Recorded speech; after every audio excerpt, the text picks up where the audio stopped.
మీ చరిత్ర చూస్తే ఏముంది? హత్య రాజకీయాలు, వెన్నుపోటు రాజకీయాలు, ఎన్నికల ముందు దగా చేసి ప్రజలతోటి ఓట్లు వేయించుకుని అధికారంలోకి వచ్చిన తర్వాత ఆ ప్రజలను మర్చిపోవడాలు. మీకు గుర్తులేదా? ఎన్నికలకి వస్తున్నారు, అందరూ కలిసి వస్తున్నామంటున్నారు. ఏదైతే పేదల పక్షాన్ని నిలబడ్డ జగన్మోహన్ రెడ్డి గారిని అర్జెంటుగా అక్కడి నుంచి ఆ పదవి నుంచి దింపాలని ఆలోచన చేస్తున్నారు. చేసే ముందు ఒక్కసారి ప్రజలకు చెప్పండి, కారంచేడులో ఏదైతే దళితుల మీద దాడులు చేశావో ఆ దాడులకి మీరు క్షమాపణ చెప్పండి. ఏదైతే వంగవీటి మోహన్ రంగా గారిని నిరాహార దీక్షలో కూర్చున్న ఆయన్ని హత్య చేశారో దానికి మీరు క్షమాపణ చెప్పండి. ఏదైతే పింగళ నరసింహరామని ఎన్కౌంటర్ రెడ్డి ఉంటే కత్తులతో పొడిచి చంపారో ఆయనకి దాని గురించి ప్రజలకి క్షమాపణ చెప్పండి.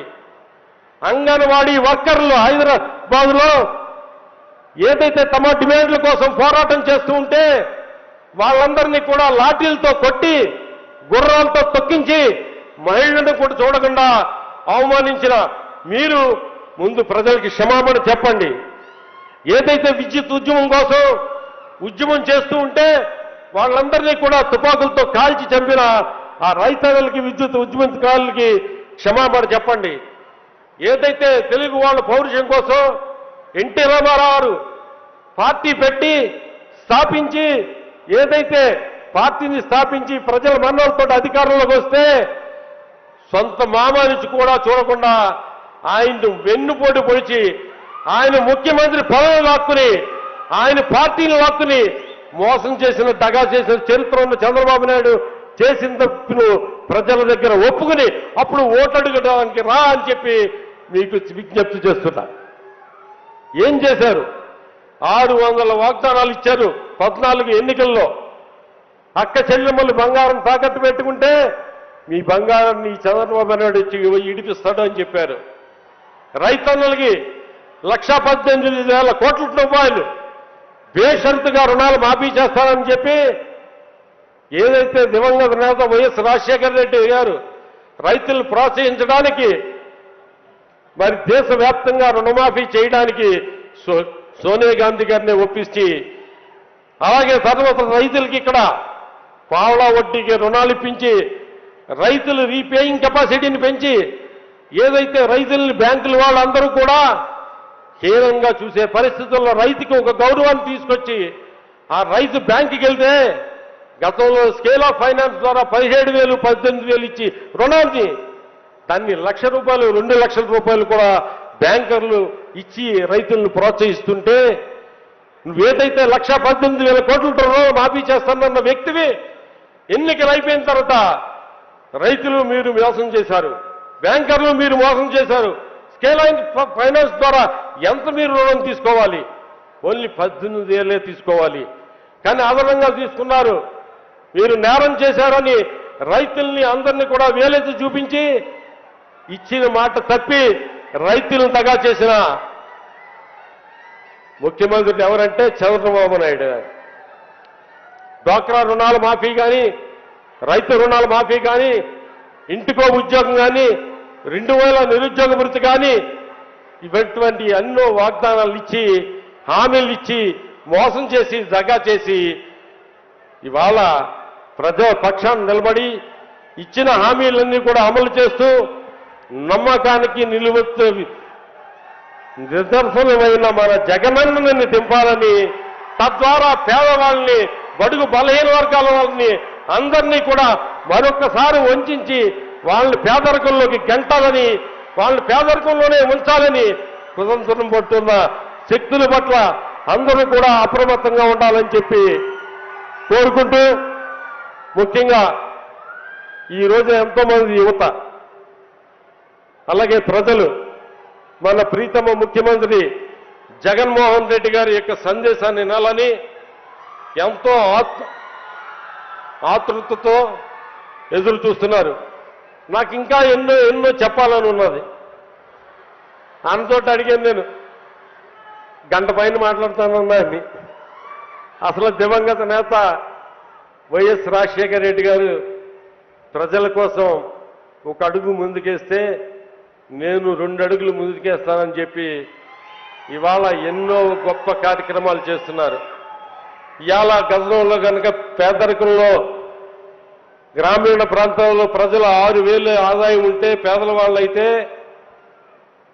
అలాగే పట్టణ ప్రాంతాల్లో మరి చూసుకుంటే కనుక ఇవాళ పట్టణ ప్రాంతాల్లో కానీ గ్రామీణ ప్రాంతాల్లో కానీ వాళ్ళ పేదరికం స్థాయిని ఇంచుమించుగా 1,20,000 నుంచి 1,40,000 వరకు పెంచి మరింత మందికి లబ్ధి చేకూర్చాలని చేసిన కార్యక్రమం కానీ, లేదా వృద్ధాప్య పెన్షన్ 65 సంవత్సరాల గతంలో ఉంటే దాన్ని 5 సంవత్సరాలకు తగ్గించి మరింత మందికి మేలు చేయాలనే కార్యక్రమం కానీ, జగనన్న విద్యా దీవెన కానీ, అమ్మఒడి కానీ, చేయూత కానీ, ఆసరా కానీ, రైతు భరోసా కానీ, ఈ నవరత్నాలకు సంబంధించి ప్రతి కుటుంబాన్ని కూడా అందుతూ అర్హులైన వాళ్ళందరినీ కూడా పేదరికం నుంచి దూరంగా చేయడానికి, అలాగే విద్యార్థుల్ని బాగా చదివించాలి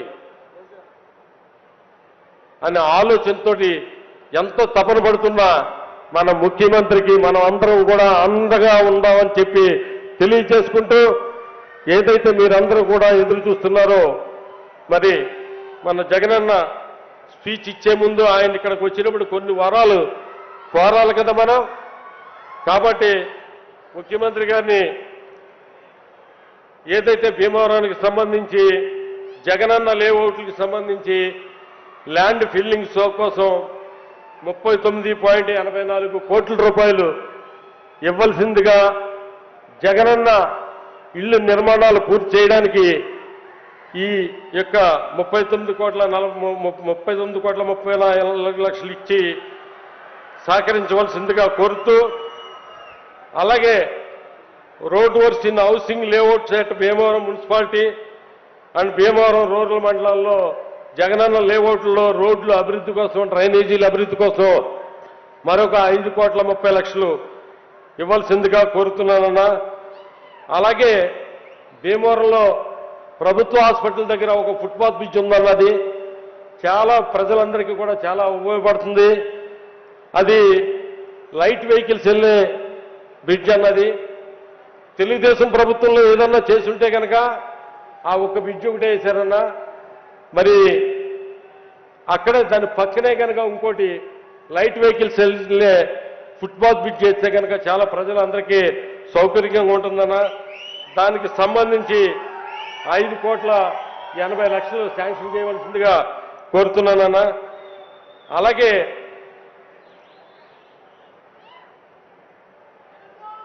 connections of major bridge across Gonteru train అన్న నడపని వారి పాలెం, అది ఆ ప్రాంత ప్రజలందరికీ కూడా రాయి కుదురు, చింతలగూడు గరువు ఆ ప్రాంతంలో ఉన్న ప్రజలందరికీ కూడా వీరవసరం రావడానికి, తద్వారా భీమవరం రావడానికి చాలా వీలుగా ఉండేదన్నా. దానికి సంబంధించి ఆ బ్రిడ్జి శాంక్షన్ కోసం ఒక 12 కోట్ల రూపాయలు శాంక్షన్ చేయవలసిందిగా కోరుతున్నానన్నా.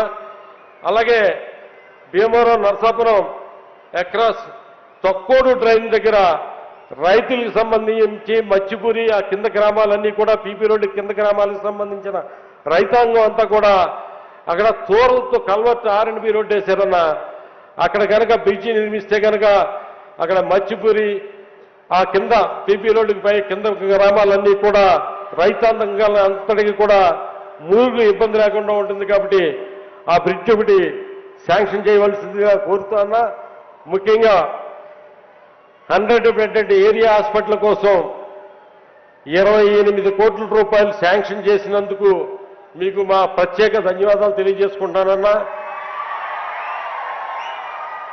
అలాగే దివంగత నేత వైఎస్ రాజశేఖర రెడ్డి గారు ఉండగా డెల్టా మోడర్నైజేషన్లో భాగంగా యనమదూరు ట్రైన్ మీద ఒక 3 బ్రిడ్జిలు శాంక్షన్ 4 బ్రిడ్జిలు శాంక్షన్ చేయిస్తామన్నా. వాళ్ళు 3 బ్రిడ్జిలే కట్టగలిగారన్నా. ఆ 3 బ్రిడ్జిలు కూడా రోడ్డుకి అనుసంధానం అయ్యలేవన్నా. ఆ రోడ్లు అనుసంధానం చేయడానికి మిమ్మల్ని అడిగిన వెంటనే దానికి సంబంధించి 36 కోట్ల రూపాయలు మీరు శాంక్షన్ చేసినందుకు మీ అందరికీ కూడా మీకు ధన్యవాదాలు తెలియజేస్తున్నానన్నా. అది అన్ని ఫార్మాలిటీస్ పూర్తయినాయన్నా. మీరు శ్రద్ధ తీసుకుని గవర్నమెంట్ హాస్పిటల్కి సంబంధించిన 28 కోట్లకు సంబంధించింది, అప్రోచ్ బ్రిడ్జిలకు సంబంధించిన 36 కోట్లకు సంబంధించి ఈ వారంలోనే మీరు తలుచుకుంటే టెండర్స్కి నోటిఫికేషన్ ఇప్పించగలరన్నా అది ఒకటి చేసి పెట్టవలసిందిగా కోరుతున్నానన్నా.